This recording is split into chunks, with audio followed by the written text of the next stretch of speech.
How's it going, Kittanning? Welcome back to the Greatest City in the World podcast. It's been a little while since we've done a podcast episode, and for good reason. Obviously, it's been pretty difficult in recent days to get people together and do this kind of format of show. However, today I think is very, very important. Have some great information for you, and something that I believe is has the potential to be transformative for our community as we move forward. And so today I have Alex with me and Abby. If you guys could just briefly introduce yourself, what you do, and how you arrived here today.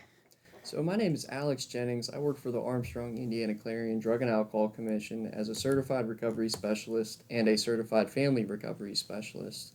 I work in two capacities at the Drug and Alcohol Commission. One is with the Warm Handoff program at ACMH Hospital, and in the other capacity, I work as a family recovery specialist with the Smart Choices program. Okay, very good.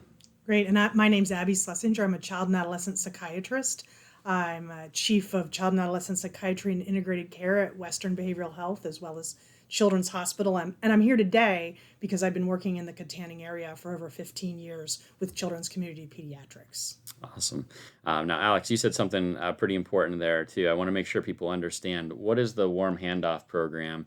I know what it is, but I know it's fairly recent that happened. And so can you explain a little bit more about what that means? Yes, I'd be happy to. So the Warm Handoff program is a program that we at the Drug and Alcohol Commission, we've partnered with our three local hospitals in Armstrong, Indiana, and Clarion counties to assist patients whenever they present at the hospital, whether it's the emergency room or to one of the other medical floors, whenever they present with substance use related concerns. What I do, I'm also a person in long-term recovery myself from substance use. So I go and I meet with these individuals, talk to them, see what's going on, and see if they would like any assistance with accessing treatment. And what the warm handoff piece is we assist the hospital with placing them into a treatment facility. Yeah, and it's so incredibly important. I know when people are in that situation, if they're ready for help right then, they don't have 24 hours to wait, 48 hours, sometimes 2 weeks to find a spot in a treatment facility. And so I know what you guys are doing there is so incredibly important. So just want to thank you for that. So I know that was one part of what you did. The other part was Smart Choices program, which Abby, I know you're involved with as well. Can you explain a little bit, what is the Smart Choices program, and how did it come about? Yeah. So Smart Choices has been in existence since about 2013. Uh-huh. And one of the reasons we're starting this version of it in Armstrong County is because that we've had a very strong relationship with CCP in Armstrong County since the 90s, actually.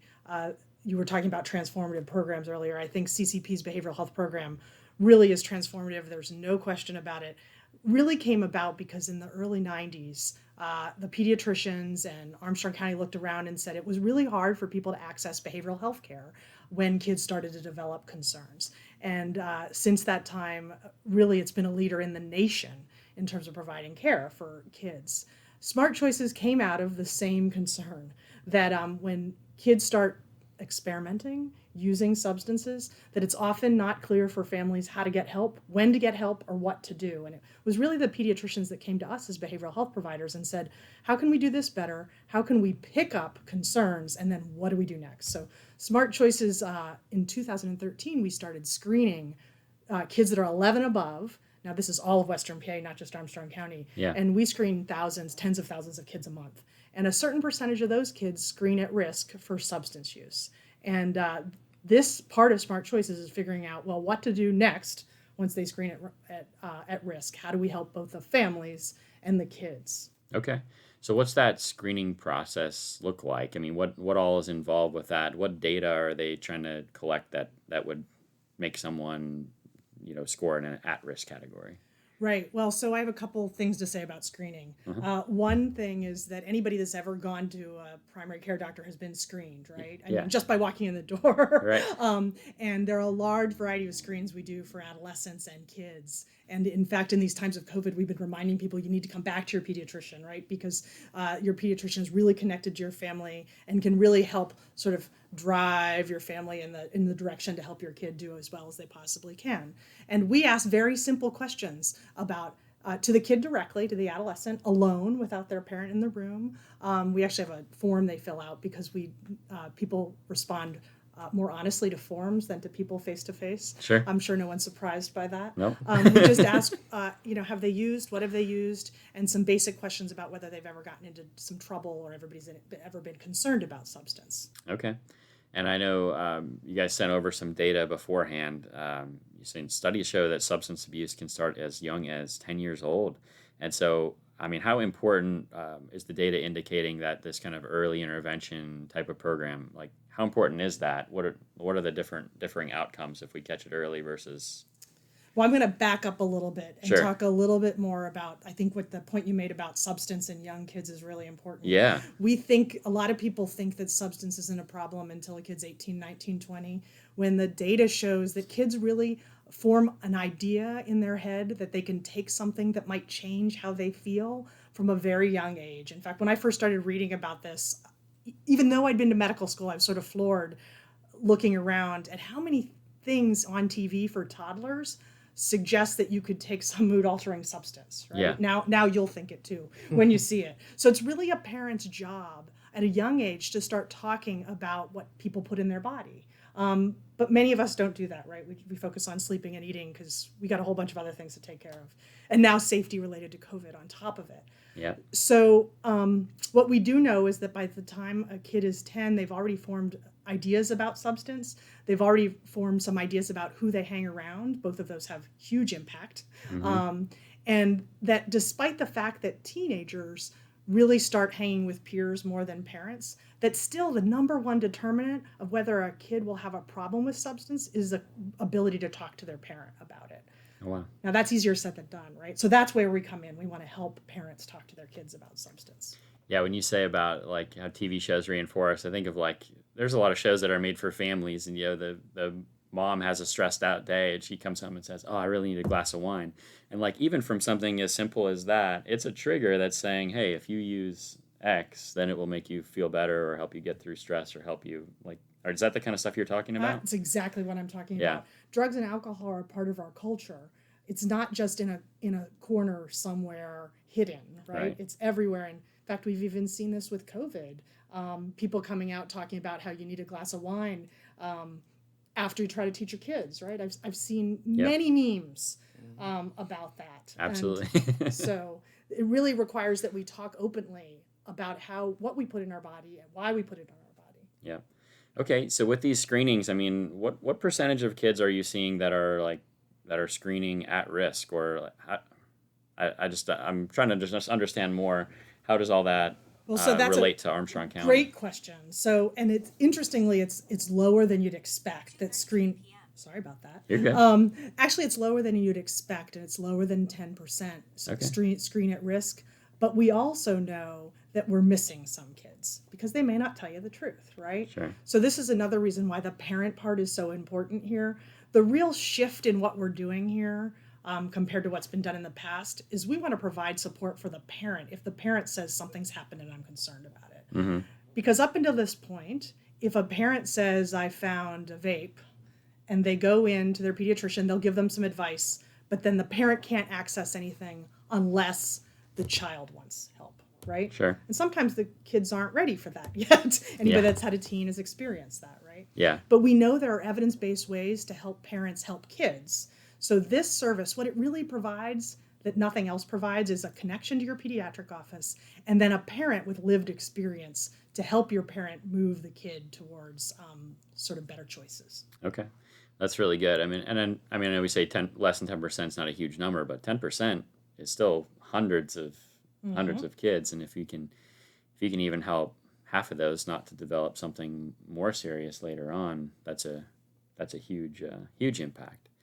Was there something about Armstrong County that made it like attractive to bring smart choices here? Like, was there any specific reason that you guys wanted to start this in Armstrong? I'm going to take this for two reasons. Sure. One is that I want to thank Alex and his organization. So, yeah.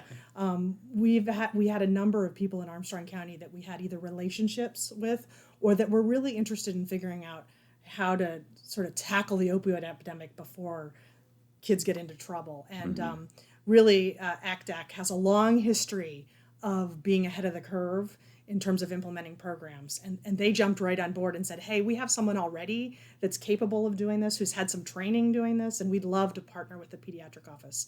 The second reason we did it is because of the longstanding relationship that CCP has with Children's Hospital and Western Psych, and frankly me, because I've been coming here for a long time. And Yeah. myself, I'm from a very small area, and I think you deserve as much help as Allegheny County for sure. Absolutely. Yeah.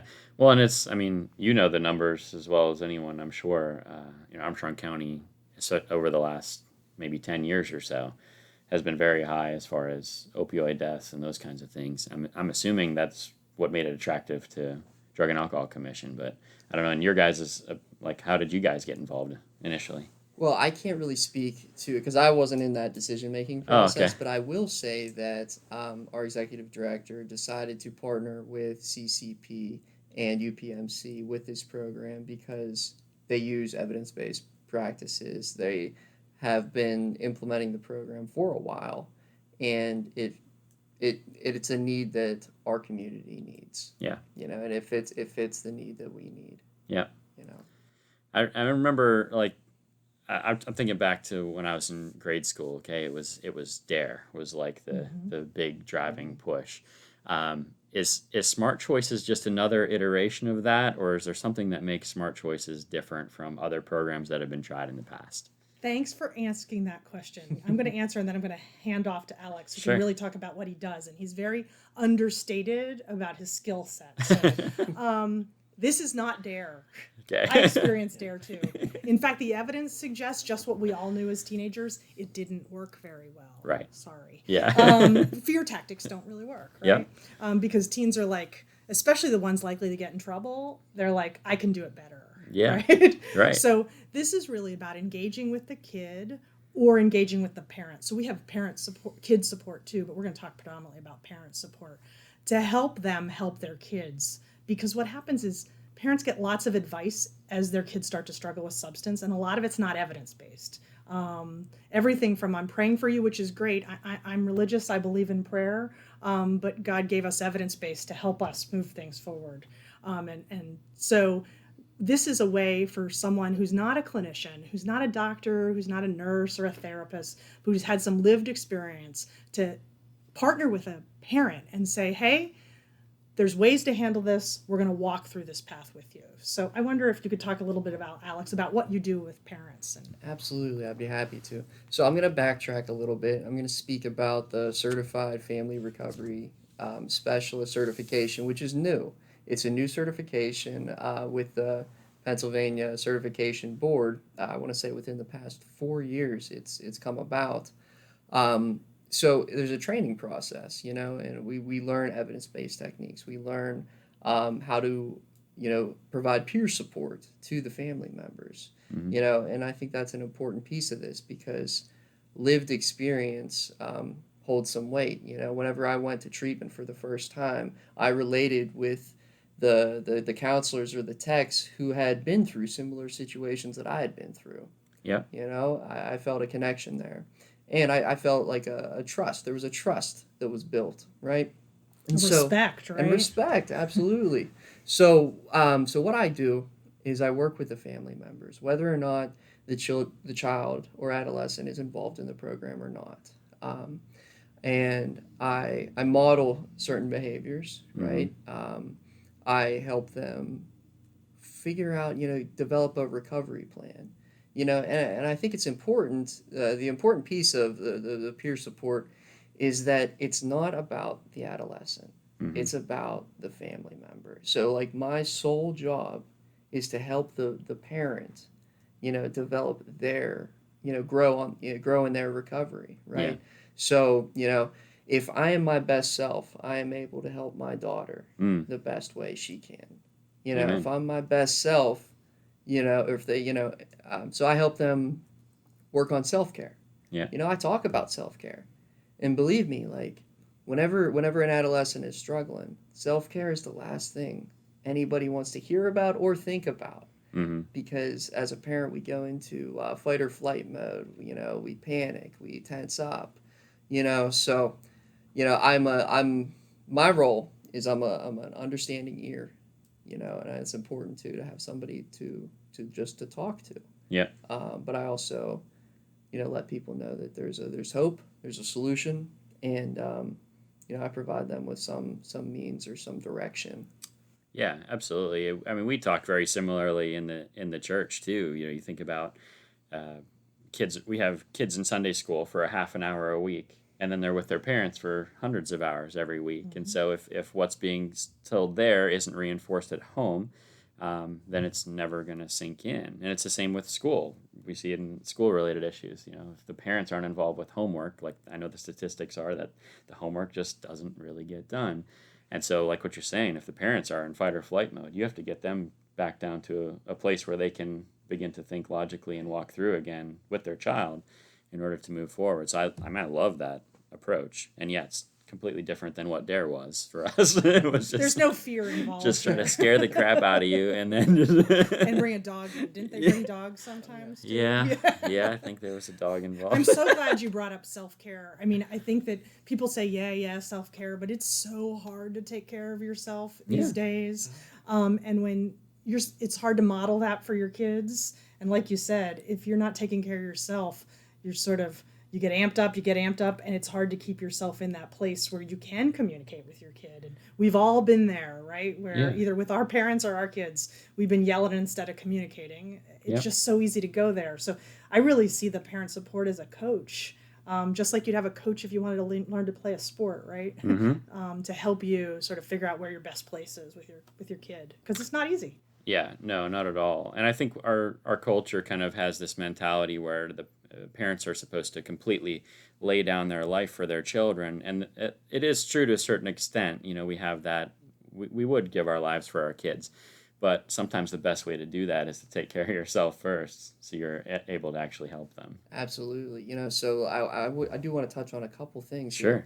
So self-care is the foundation, because we got to get ourselves right, in a good frame of mind before we can start implementing some of the other strategies that we work on, such as boundaries, such as setting limits, such as consequences, allowing for natural consequences. It's huge with assisting our adolescents, with guiding them, towards the path of recovery. Yeah. And so these are just a few of the things that sometimes I feel like in society tells us one of two things. You gotta set all the boundaries. You have to kind of drop the hammer, if you will, right? And take everything. Lock them in a room. And then on the other hand, there's I've found parents who don't have many boundaries, right? Yeah. And very permissive, right? Yeah. And so I think part of the coaching, if you will, the peer support with this program is some of it's just instruction. Letting people know that they know this is a practice that is evidence-based. This is proven to show positive results with your loved ones. Because I know for me, whenever I was first getting into this whole thing, like I wasn't aware of some of this stuff. Yeah. I really wasn't. I was from a household where, I came from a very strict household, right? And there were many limits set on me. And I rebelled. Yeah. So that, we know what we know based on how we were raised. Yeah. And I think that the more information we have, the better off we are to help our kids. Good stuff. So let's say we walk through this program. They maybe identify early on that there's an intervention that needs to happen. They get referred to you. They begin walking through this program. What are the measurables that you guys are working towards? Like, what's your desired outcome with every family? Like, how are we going to measure success? How are we going to know whether Smart Choices 10 years from now was something good for the county? Well, so in multiple ways. Well, first of all, we know that parent support and care coordinations connected to primary care can be effective. So we're using something that already has some data, right? But it hasn't really been implemented in pediatric primary care this way. So we are, as part of our program, collecting some information from people related to, for the parents, how they're doing, what services they're using. Are the services effective? Are they feeling helpless or empowered, right? Because at the end of the day, we want every parent who participates in this to leave feeling a little more empowered than when they came in. Absolutely. Right? Mm-hmm. And so we also collect that about the kids that participate too, if they participate. Mm-hmm. So one of my goals would be that we get kids in the program if they start with just a parent, right? And that they leave feeling a little bit more empowered and using less substances. Mm. So people often think about opioids when we talk about this, but we actually talk about the whole gamut from vaping, which is a very important thing that's been going on in the last year and frankly has killed some people too. So we've shown some good interventions helping kids quit vaping, helping kids withdraw, because it is like cigarettes that you withdraw. Yeah, been there. Drinking, yep. Mm-hmm. With drinking and with opioids. So, I would hope that 10 years from now, people would come to their pediatrician and it would be very clear, I can talk to my pediatrician about this. They have, just as like if you came, I used to say cold, but I can't really say cold anymore because that's a little more complicated than it used to be. Just like if you came with any other questions, say with your baby, you go and you say, can you help me with some suggestions about how to eat, right? That the pediatrician would take that on, say, okay, here are the services we can give you, and I know they work. Yeah. That's good. So, so we're just really, you're trying to build a system here for the long term. That's not just going to, be 8 weeks at the school and then we're out. This is something that's hopefully going to last for generations and only improve as the data continues to improve. Is that fair to say? That's definitely fair to say. And I think the more we empower both families and pediatricians to work together, I've just seen that be beneficial over and over again. Because a primary care doctor is really the first person, it's not just pediatricians, family practice doctors too. It's the first person families go to with questions. They trust them a heck of a lot more than me as a psychiatrist or anybody else. Yeah. And we really want them to continue to go to them through the adolescent years because there are so many choices that families make with adolescents that really a slight choice can change their trajectory a lot. So this is something we're in for the long haul, and really want to continue to provide this on every level. Very good. I did just have a follow-up question. When you're talking about there was some data and like this has been done before and those kinds of things, is there any specific thing in, like, say, Western Pennsylvania, I know you've been working in, is there any success stories already that you guys have to point to where you can say, hey, in this area we saw this metric change, or is this still very, very new? So it's new. We're at the point where we don't have like a research study published, and this really is a clinical intervention. Like we're coming from the ground up, but we have had some patients. We actually officially started during COVID, so that was exciting. But we've had some patients we've seen already, some of whom, by being connected to primary care, they were able to not fall out of care, stay in, and stay sober from whatever it was they were using. So it's really about keeping families connected so they don't feel like they're walking the path alone, which in my experience, most people with substance, when their kids start using, it's a very lonely path. Yeah. And it's hard to take care of yourself when you're alone. Absolutely. Yeah, there's a lot of societal shame and guilt and those kinds of things that play into it. And if we can, I've always said, the more of these conversations that we can have, the more we can kind of take away that stigma.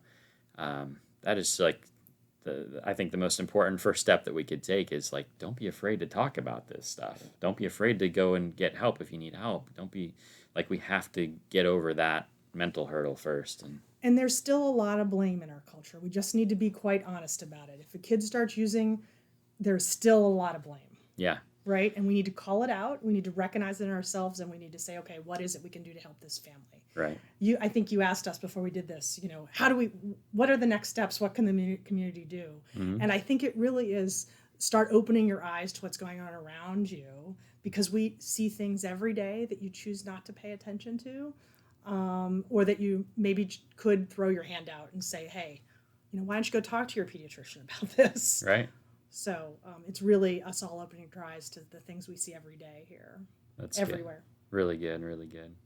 I just have the last question here. What's the potential impact of smart choices in Armstrong County? I mean, what are you seeing as, like, if in a perfect world, what's it going to look like several years from now?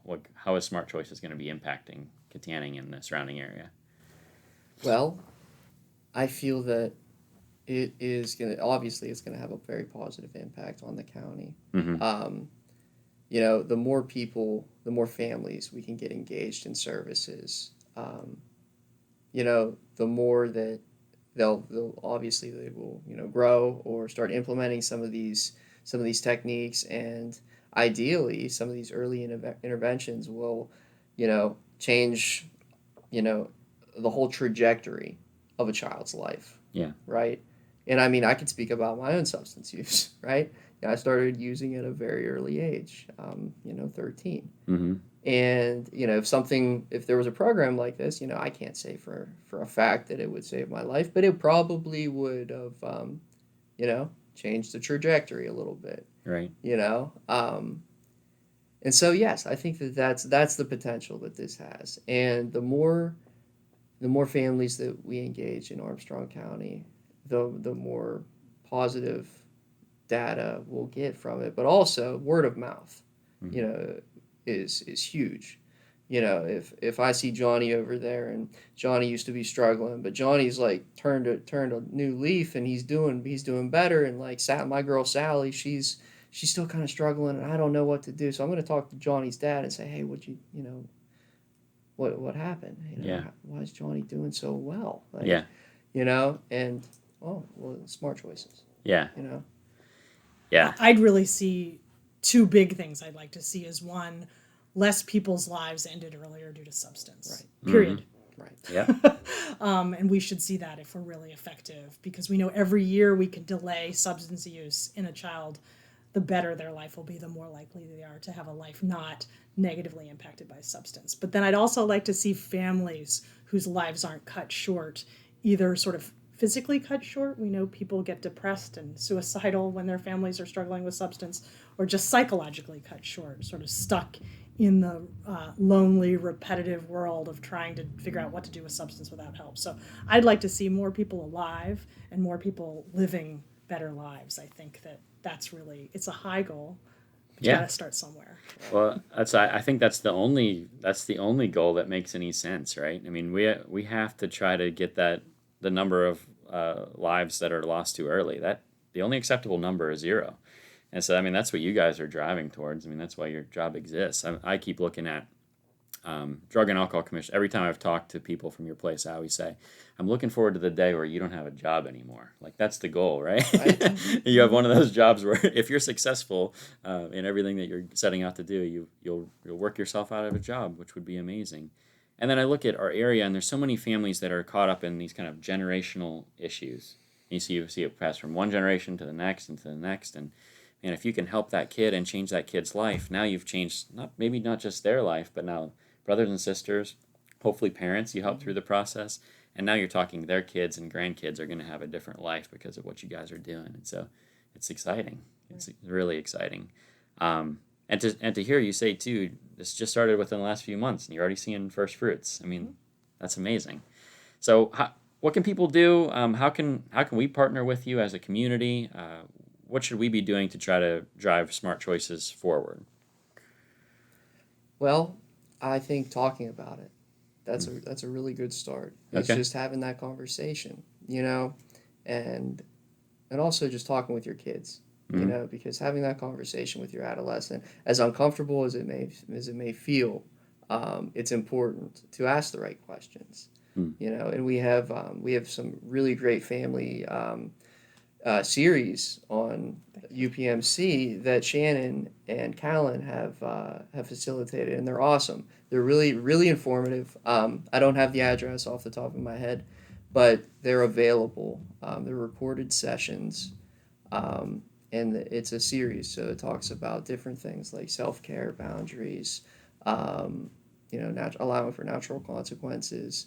So it's a lot. It's a wealth of knowledge that I think would benefit anybody, any parent who has some questions, any parent who, there may be a concern, or I don't know if the kids, is this something I should be worried about? Is it not? I don't know. Do some research, watch the video. Yeah. Okay. So I think those are some good questions to be asking. Absolutely. Thanks for bringing up that series. Yeah, so that really is the core of some of the skills that Alex works on with people. We figured it would be a taste for people to get an idea. Well, what are these skills things? Yeah. Obviously, like watching a video isn't going to coach you in how to do it. It's just the beginning of sort of seeing what they are, and then really having a coach help you through it. So I think getting online, looking at what we have related to that would be really helpful. If you see a family that's struggling, that's close to you, or that you feel comfortable, say to them, hey, why don't you go talk to your pediatrician about that?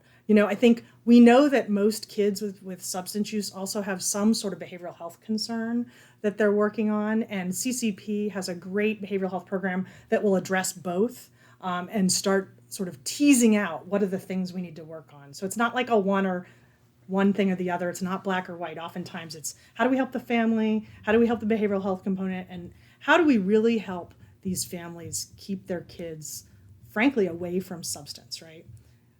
I have to say another, you brought up DARE, so I'm going to bring up another thing. Sure. Just Say No. Yeah. So Just Say No had a lot of problems, but we remember it, right? And DARE, I don't remember like what their point was, other than they had that big dog and they scared me.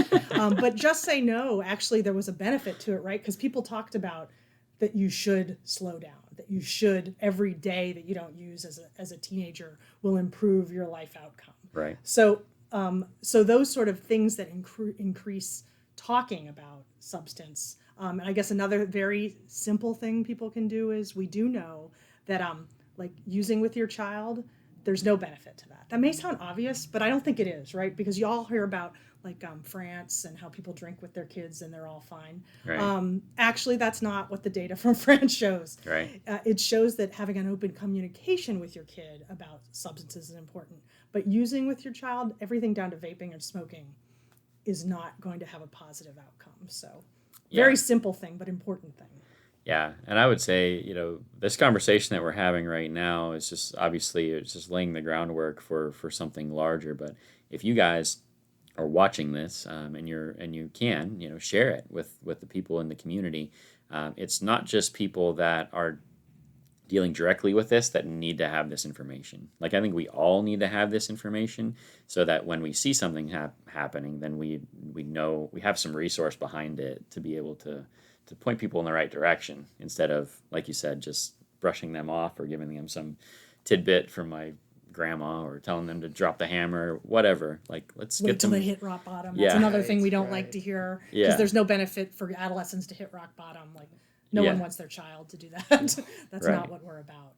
And so share it, get the information out there, have your eyes open in the community to needs that are there, and engage with it. Like, let's not be afraid to have these conversations anymore. Let's try to start to break down these walls so that we can walk forward together.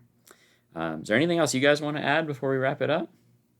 No, I think we hit on a lot of the things. I want to thank you so much. Like, my experience with Kittanning in Armstrong County has always been that this is a tight-knit community, that everybody knows what's going on with everyone to some extent, right? That's why it's always been sort of a cool place to practice for me, because I get all this information about the family every time I see someone, which is exciting. But it also means you all know things about each other that you can use to help each other. Absolutely. And that's a choice. That's a hard choice. But that we really should be, like you said, opening our eyes and thinking, well, how can we help each other as a community? Because that's how we get to the other side of the opioid epidemic, whatever it is. Yeah. Well, great. I would just really appreciate both of you taking the time to be here, and hopefully we can get this out to as many people as possible. And I will be looking forward to seeing updates as you guys move forward in the coming years of the great news and the good stories that are going to come out of the work that you're doing. So once again, appreciate it. Thank you guys for joining us, and as always, see you in the next one.